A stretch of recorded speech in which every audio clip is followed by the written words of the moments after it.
ईरानी विमान की चीन में सुरक्षित लैंडिंग। विमान में मिली थी बम होने की सूचना।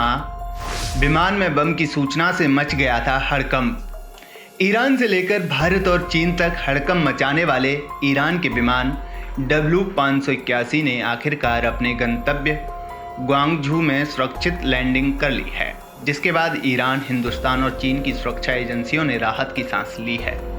ईरान के महान एयर ने एक बयान जारी कर कहा कि विमान तय समय पर ग्वांगझू पहुंच गया है। बता दें कि ईरान के विमान W581 ने तेहरान से चीन के ग्वांगझू के लिए उड़ान भरी थी, लेकिन बीच रास्ते में लाहौर ATC यानी एयर ट्रैफिक कंट्रोल की तरफ से जानकारी दी गई कि विमान में बम है। अब इस सूचना के सार्वजनिक होते ही हड़कंप मच गया। सुरक्षा एजेंसियां अलर्ट मोड पर आ गईं।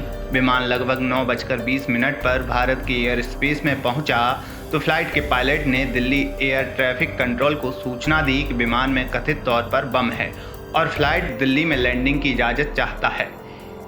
इस मांग को सुनकर दिल्ली एयर ट्रैफिक कंट्रोल तुरंत अलर्ट हो गया। हालांकि ईरानी विमान को दिल्ली में लैंड करने की अनुमति नहीं दी गई। मीडिया रिपोर्ट्स के मुताबिक भारत की तरफ से महान एयरलाइंस के विमान को जयपुर या चंडीगढ़ में उतरने के लिए कहा गया था, लेकिन विमान का पायलट दिल्ली में लैंड कराने की बात कहता रहा। दिल्ली एयर ट्रैफिक कंट्रोल ने इसकी सूचना तुरंत सुरक्षा एजेंसियों और इंडियन एयरफोर्स को दी। सुरक्षा खतरे को भांपते हुए वायुसेना ने इस विमान को दिल्ली में लैंड करने की इजाज़त नहीं दी। देखते ही देखते वायुसेना ने जोधपुर एयरवेज से तत्काल सुखोई जेट विमानों को स्क्रैम्बल करने का निर्देश दिया। कुछ देर बाद तेहरान से भारत को सूचना दी गई कि बम की धमकी की सूचना फर्जी है, इसे नज़रअंदाज किया जाए। तेहरान से कॉल आने से पहले भारतीय वायुसेना के सुखोई विमान एक निश्चित दूरी के साथ ईरानी विमान का पीछा करते रहे।